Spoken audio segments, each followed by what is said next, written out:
మన రేవంత్ రెడ్డి గారు మరి 15th ఆగస్ట్ ఇంకా రాలేదని అడగడానికి మాత్రమే ధర్నా చేస్తూ ఉన్నాం. 15th ఆగస్ట్ వచ్చిందా లేదా చెప్పాలైనా. ఎందుకంటే 15th ఆగస్ట్ రోజు అందరికీ చేసేస్తున్నాడు. 40 లక్షల మంది రైతులకి రుణమాఫీ 2 లక్షల చొప్పున చేస్తానని చెప్పినాడు. కాబట్టి మరి 15th ఆగస్ట్ వచ్చిందా లేదా, మరి అన్ని దేవుళ్ళ మీద దండం పెట్టినావు, అన్ని దేవుళ్ళ మీద ఒట్లు పెట్టినావు, మరి ఆ ఒట్లు పెట్టిన దేవుళ్ళన్నా చూస్తున్నారా లేదా అనేది అడగడానికి మాత్రమే ఇక్కడికి పిలుచున్నాం.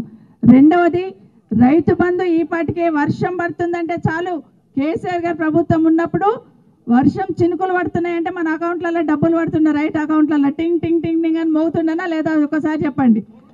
ఫోన్లు మోగుతుండే, వర్షం చినుకులు అక్కడ పడుతుండే, ఇక్కడ ఫోన్లు మోగుతుండే, ఆ రైతు చెప్తుండే అమ్మ కేసీఆర్ పైసలు పడ్డాయి, రేపు పోయి తెస్తేనే మందులకు వస్తాయి అంటుండే. అట్లాంటి పాలనండి ఈరోజు 9 నెలల్లో ఎదురు చూస్తున్నారు. ఇంకెప్పుడు పడతాయి. ఇగో దసరాకి వేస్తామండి, ఇగో బతుకమ్మ పండుగకి వేస్తామండి. బతుకమ్మ పండుగ అయిపోతుంది, దసరా వస్తుంది, ఇప్పటివరకు దాని అతిగతి లేదు. కానీ మన ముఖ్యమంత్రి గారు మైక్ పట్టుకుంటే చాలు ముగ్గురు పేర్లు స్మరణ చేస్తూ ఉండే. ఒకటి కేసీఆర్ గారు, ఒకటి కేటీఆర్ గారు, 2 హరీష్ రావు, 3 హరీష్ రావు గారు. ఈ ముగ్గురు పేర్లు లేకుండా ఒకరు కూడా రాదుగా. అది ఈ మధ్య చేర్చిండులే, ఏది కూడా నడుస్తలేదు. ఇది మనం అందరం చూస్తూ ఉన్నాం. ఏదైనా ప్రజలకు ఉపయోగపడేది మాట్లాడయ్యా బాబు అంటే వీళ్ళకి తిట్టుకుంటూనే తిరుగుతున్న మాటను మనం కాదు సామాన్య ప్రజలు గమనిస్తున్నారు. మొన్న ఒక దగ్గరికి ఒక అమ్మ చెప్తుంది, పేరు మైక్ తీసుకుంటే చాలా పెద్ద మనిషిని తిట్టుకుంటే తిరుగుతాడమ్మా, పాపం తగులుతుంది అంటున్నాడు. అంటే కింద ప్రజలు గమనిస్తున్నారు మీ యాటిట్యూడ్, మీ ప్రవర్తన, కానీ మీరు గమనించుకుంటలేరు అనేది మనం అర్థమైంది మనకు. ఇంకోటి ఏం చెప్పారు, మన దగ్గర రాహుల్ గాంధీ వాళ్ళందరూ వచ్చున్నారు కదా, సోనియా గాంధీ, రాహుల్ గాంధీ తుక్కుగూడల్ని వేదిక చేసుకొని పెట్టున్నారు. ఏం చెప్పినారు, బోనస్ ఇస్తామన్నారు. తర్వాత రైతు కూలీలకి సంవత్సరానికి 12,000 వేస్తామన్నట్టున్నారు. అట్లాగే కౌలు రైతులకు కూడా వేస్తామన్నారు. కానీ ఇప్పుడు ఏం మాట్లాడుతున్నారు, కౌలు రైతు కూర్చొని మాట్లాడుకోవాలంట, నీకు ఇస్తావా నాకు ఇస్తావా అని. అవుతుందా? సాధ్యమవుతుందా? కానీ ఈరోజు ఎన్ని మభ్యపెట్టి ఎన్ని మాటలు చెప్పి చేసిండు అనేది విన్నాం. ఇప్పటికైనా ఎట్టి పరిస్థితులలో ప్రధాన ప్రతిపక్షంగా కేసీఆర్ నాయకత్వంలో మీరు ఇచ్చిన హామీలు అమలయ్యేంత వరకు మిమ్మల్ని వదిలిపెట్టేది లేదని చెప్పడానికి ధర్నా చేయడం జరిగింది. వచ్చిన ప్రతి ఒక్కరికి మరొకసారి పేరుపైన ధన్యవాదాలు. ఎందుకంటే చాలామంది వచ్చినారు, మాట్లాడడానికి ఉన్నారు. అన్నిటికన్నా ముఖ్యంగా కేటీఆర్ గారికి థ్యాంక్స్ చెప్పాలి నేను. ఎందుకంటే మన ప్రాంతానికి షాద్నగర్ కానీ, మనది కానీ, చేవెళ్ళ షాబాద్ కానీ నిజంగానే ఇక్కడ ఉన్న ప్రాంతాన్ని రూపురేఖలు మార్చారు మీరు. పెద్ద పెద్ద కంపెనీలు ఇక్కడ తీసుకొచ్చి ఎంతోమందికి ఉపాధి కల్పించి ఈ ప్రాంతం వాల్యూ పెరిగిందంటే ఊరికే పెరగలే. ఒక్కొక్క ఇటుక వేస్తే ఇల్లు ఎట్లా కంప్లీట్ అవుతుందో, ఒక్కొక్క అడుగు వేస్తే ఈ ప్రాంతం విలువ పెరిగింది. గతంలో కేసీఆర్ రాకముందు మన భూముల విలువలు ఎట్లుండే, ఇప్పుడు ఎట్లుండే ఒకసారి చూస్తే ఆయన అట్లా చేసుకుంటూ వచ్చాడు కాబట్టి విలువలు ఎరుగుతూ పోయినాయి.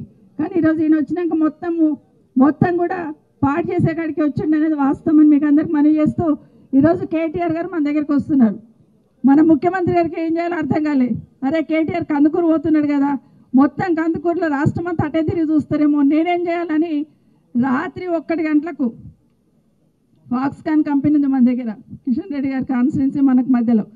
ఫాక్స్కాన్ కంపెనీ కేటీఆర్ గారు, కేసీఆర్ గారు వారి శ్రమ పడి ఎక్కడో గుజరాత్కి పోతున్న కంపెనీని వాళ్ళని తీసుకొచ్చి ఇక్కడ ఫౌండేషన్ వేయించి వాళ్ళతో మాట్లాడి 1,00,000 ఉద్యోగాలు ఒక్క కంపెనీలో వచ్చేటట్టు తీసుకొచ్చిన ఘనత ఖచ్చితంగా కేసీఆర్ గారిది, కేటీఆర్ గారిది.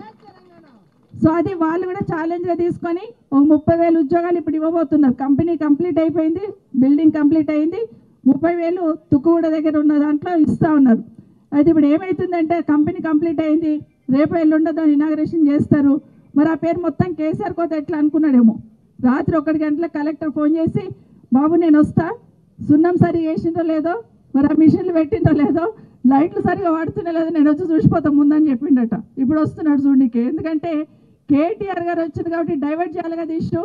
డైవర్ట్ చేయడానికి అది చూసిపోనికి వస్తూ ఉన్నాడు. ఎవరు వచ్చి చూసిపోయినా, ఎవరు వచ్చి సున్నం వేసినా ఆ ఫాక్స్కాన్ కంపెనీ తెచ్చింది మాత్రం కేసీఆర్ గారే.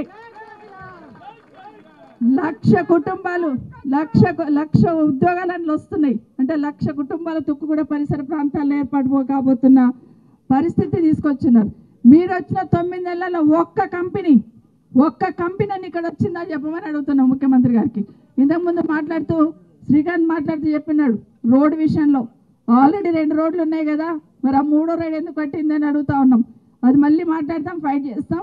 కానీ రైతులకి 2 లక్షల రుణమాఫీ చేసిన దాకా కేటీఆర్ గారు చెప్తారు. ఇప్పుడు మీకు వదిలిపెట్టే ప్రసక్తి లేదు. ఏమన్నా అంటే ఇష్యూ డైవర్షన్ కోసం ఖమ్మంలో వరదలు వచ్చినాయి, వాళ్ళు పోలేరు కదా, మనమన్నా పోయి చూద్దాం. కేసీఆర్ గారు ఏం చెప్పారంటే మీరన్నా పోయి ధైర్యం చెప్పారండి అంటే పోయినాం. పోతే ఆడ పోగానే ఒక పెద్ద రాయి ఎత్తేసిండు మా మీద. ఎందుకంటే ఆడ సారీ